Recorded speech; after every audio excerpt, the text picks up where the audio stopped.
Hai teman-teman, kita ketemu lagi di Kreatif Tekno kita. Nah, di sini kita coba belajar mengenai proses atau ngebuat prediksi data ya. Memprediksi data menggunakan tools atau aplikasi Orange Data Mining. Oke. Nah, kita langsung aja ya. Nah, di sini saya udah buka aplikasi Orange-nya. Kalian bisa buka ya. Nah, ini tampilannya seperti ini. Nah, sekarang kita coba ambil datanya ya menggunakan widget file. Kita klik. Nah, ini dia widgetnya udah muncul di kanvas. Nah, kita double klik. Kita cari datanya ya. Kita klik ini. Nah, di contoh datanya kita di Orange Data Mining, ini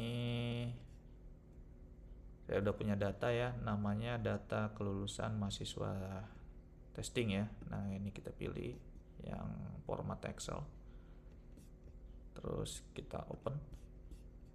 Nah, pilih sheetnya ya. Sheetnya karena datanya ada di sheet 1, ini saya pilih sheet 1. Oke. Nah, terus kita lihat di bagian columns-nya ya. Di bagian columns-nya, nah, targetnya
oke, kita double klik aja untuk memasukkan datanya ya. Double klik di widget file. Nah, terus kita cari datanya, klik gambar folder. Nah, di sini di contoh datanya kita pilih yang, nah di sini saya punya data data kelulusan mahasiswa training ya. Nah, ini kita klik terus kita open. Nah, ini dia udah muncul ya datanya. Ini nama-nama kolomnya atau atributnya ya.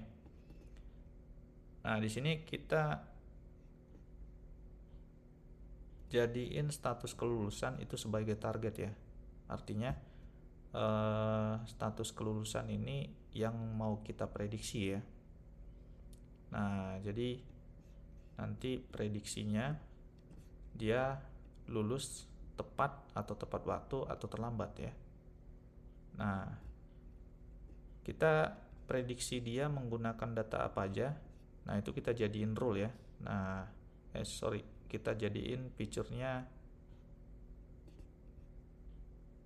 Nah, kita prediksiin dia menggunakan data-data apa aja. Nah, ini ada Nah, kita prediksiin status kelulusan ini tepat waktu atau terlambat menggunakan data-data seperti jenis kelamin ya, jenis kelamin, status mahasiswa sampai ke nilai IPS 1, IPS 2 sampai ke IPK-nya juga. Nah, karena ini kita gunakan sebagai alat atau data untuk memprediksi dia lulus tepat waktu atau terlambat, kita jadiin rule-nya sebagai feature. Nah ya.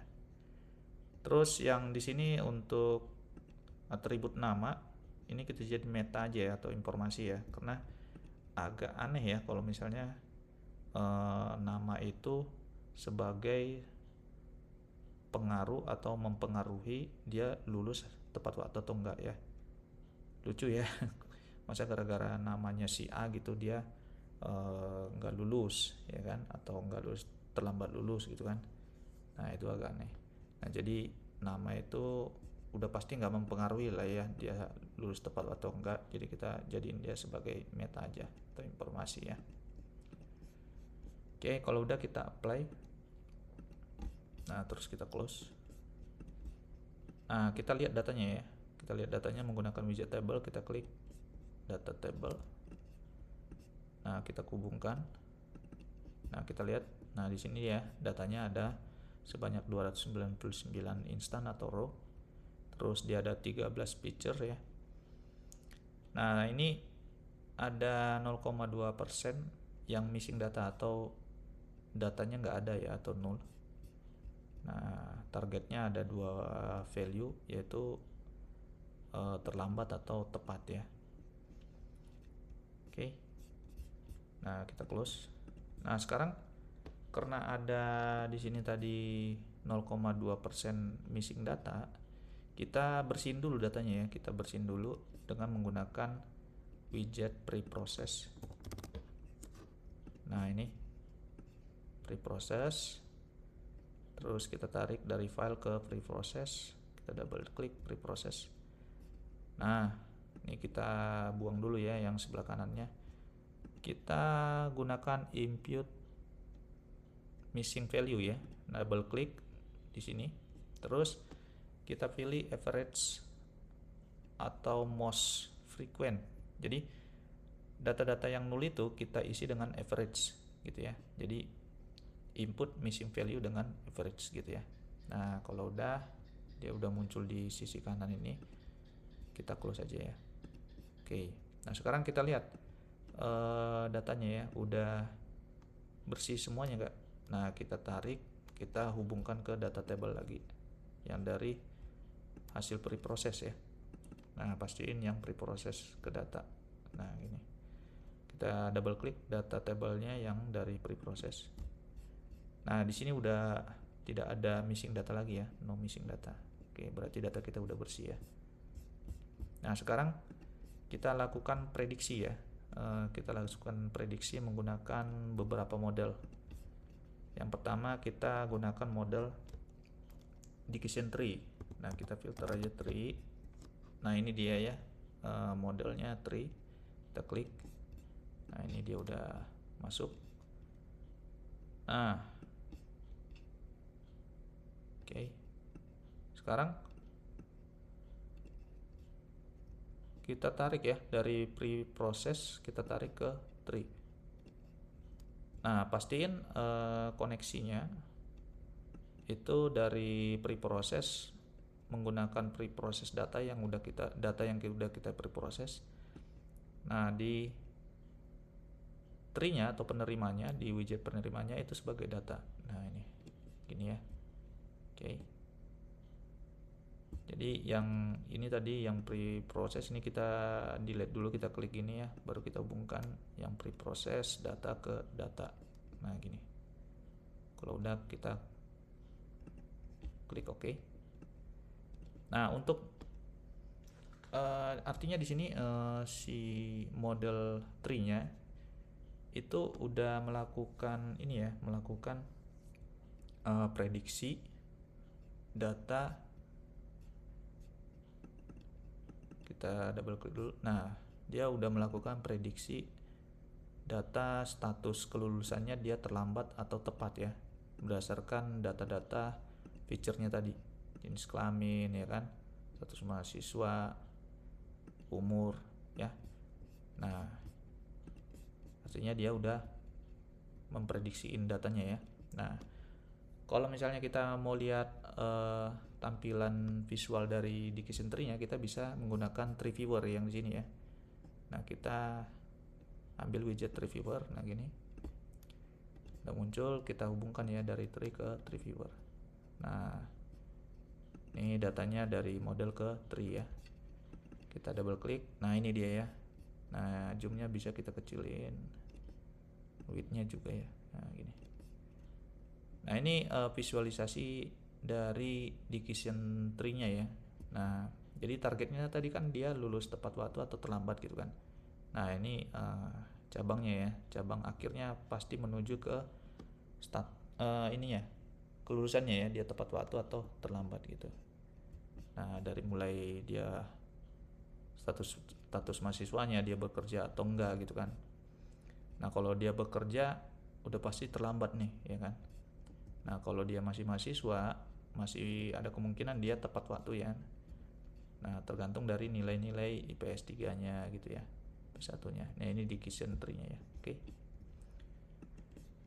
Nah, sekarang kita gunakan model lain ya untuk memprediksi. Kita gunakan naive Bayes ya. Nah, ini dia, kita klik. Nah, terus dari preprocess kita tarik ke naive Bayes. Nah, ini juga kita ganti ya, kita delete yang preprocess ke preprocess. Kita rubah yang preprocess data ke data. Nah, gini. Tinggal ditarik aja ya, ditarik dari sini. Tahan. Nah, setelah ke sini kita lepas. Nah, gini. Klik OK.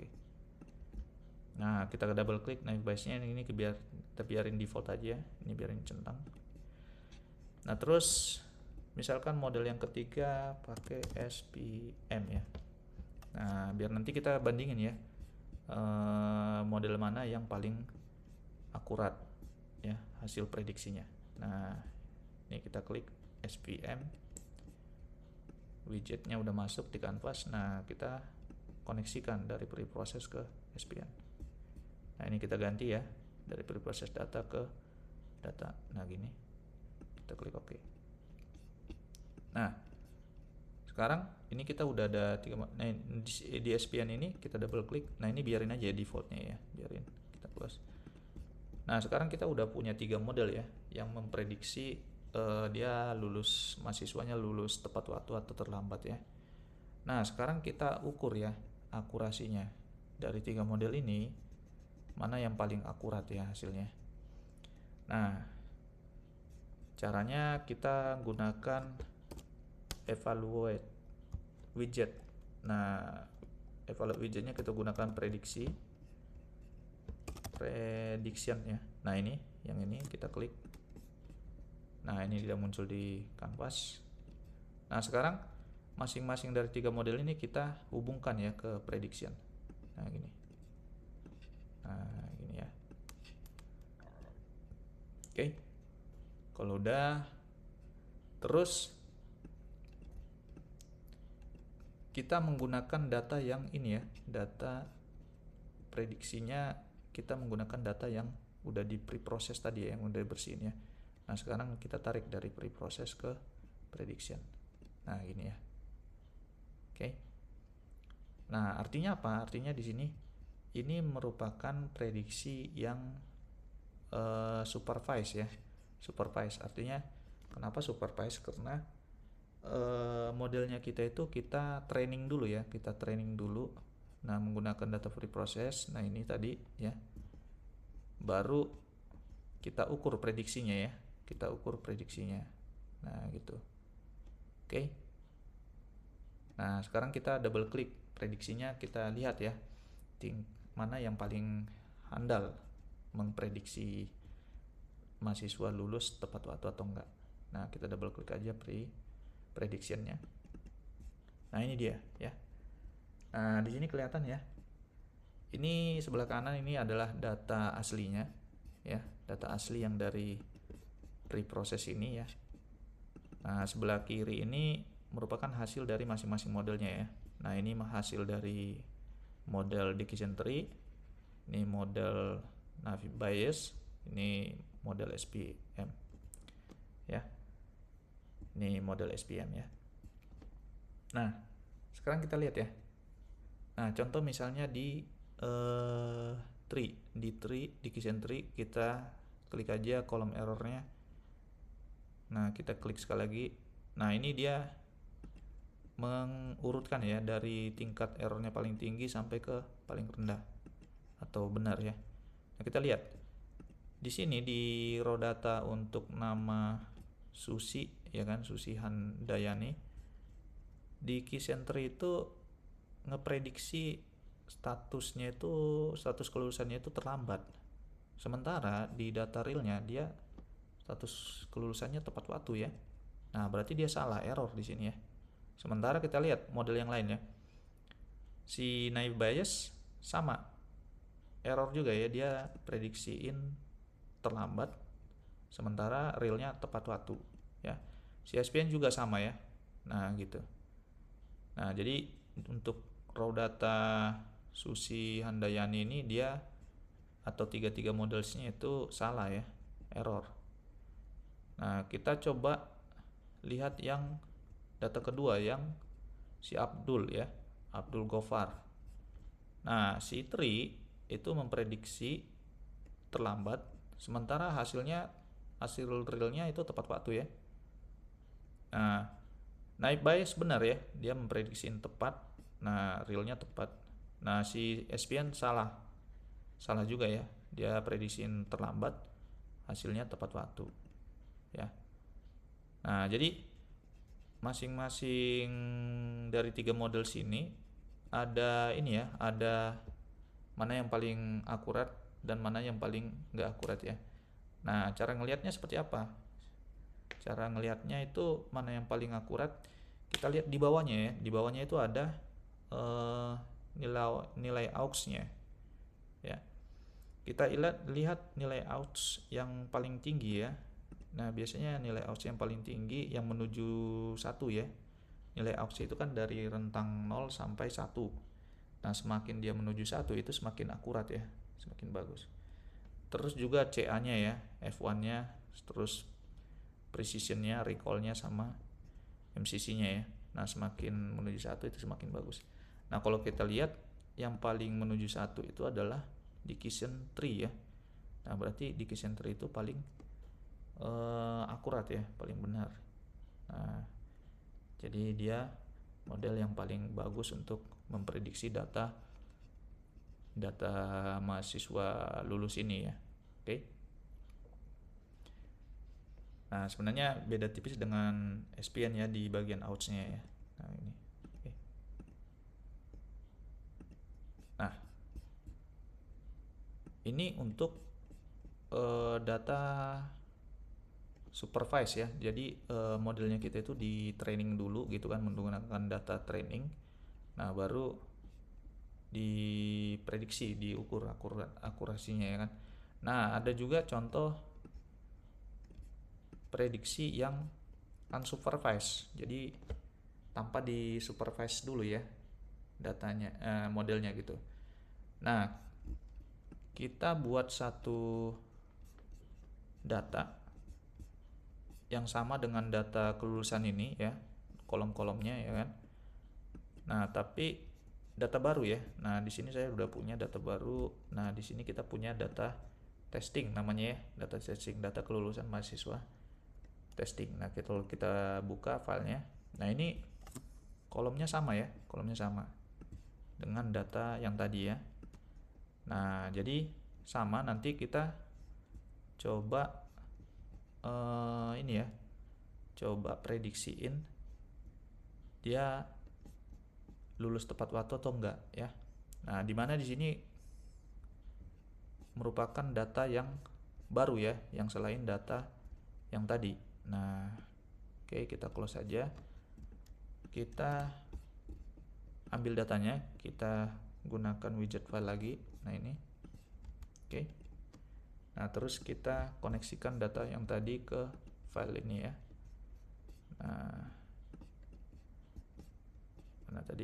Nah, ini dia ya. Data testing ya, data kelulusan mahasiswa testing. Kita open. Nah, ini dia ya. Oke. Nah, kalau kita lihat di sini ya kan, di data baru ini tidak ada target ya. Kolom targetnya nggak ada ya kan. Nah, jadi kolom dia status kelulusannya tepat waktu atau terlambat itu nggak ada, tapi kolom-kolom yang lain yang mempengaruhi prediksi dia lulus tepat waktu atau enggak itu ada semua. Jenis kelamin, status mahasiswa, umur ya kan, sampai ke nilai IPK-nya ya. Nah, namanya juga ada. Nama di sini kita jadiin sebagai meta karena dia nggak mempengaruhi ya. Nah, yang lainnya kita jadiin sebagai feature. Nah, kalau udah kita close. Nah, kalau mau lihat datanya sama ya, kita bisa koneksikan ke widget data table. Nah, ini. Nah, kita lihat datanya. Jadi ada sekitar 79 row data ya. 79 row data. Dia punya 13 feature juga ya. Ada 3% missing data ya. Ada 3% missing data. Nah, sekarang kita coba prediksikan ya. Nah, jadi kita prediksikan menggunakan tiga prediksi ini ya. Nah, caranya dari file yang data testing tadi kita koneksikan ke prediction. Nah, kita perhatiin ya. Nah, begitu ini connect, kita lepas. Nah, jadi data yang tadi dari preproses yang data sebelumnya itu langsung hilang ya. Karena kita udah gantiin dengan data baru, data testing ya. Nah, jadi artinya di sini si model ini bakal memprediksi data yang baru ini ya. Nah, tanpa dia di supervise dulu dengan menggunakan data tersebut ya. Nah, kita lihat hasilnya ya.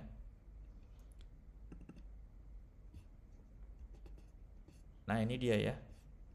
Ini dia hasilnya. Tapi sebelum itu kita balik dulu ya. Tadi kan ada missing data sebesar 0,3%. Ini kita bersihin dulu aja dulu ya. Ini kita koneksinya kita delete. Klik baru tekan delete ya.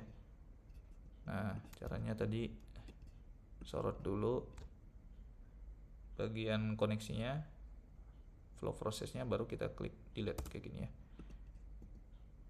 Kita klik delete ya. Nah, ini kita bersihin dulu. Kita gunakan preprocess juga ya, preprocess. Terus kita pilih, nah yang ini yang input data missing. Kita gunakan infrared mouse ya. Nah, kalau udah kita make sure dulu ya, datanya udah bersih atau enggak. Kita koneksiin ke data table seperti ini. Double klik. Nah, ini udah no missing data ya, 79. Nah, kalau udah kita dari preprocess ini tarik ke prediction gini. Nah, gini ya. Oke. Nah, kita lihat ya hasil prediksi dari 3 model ini ya.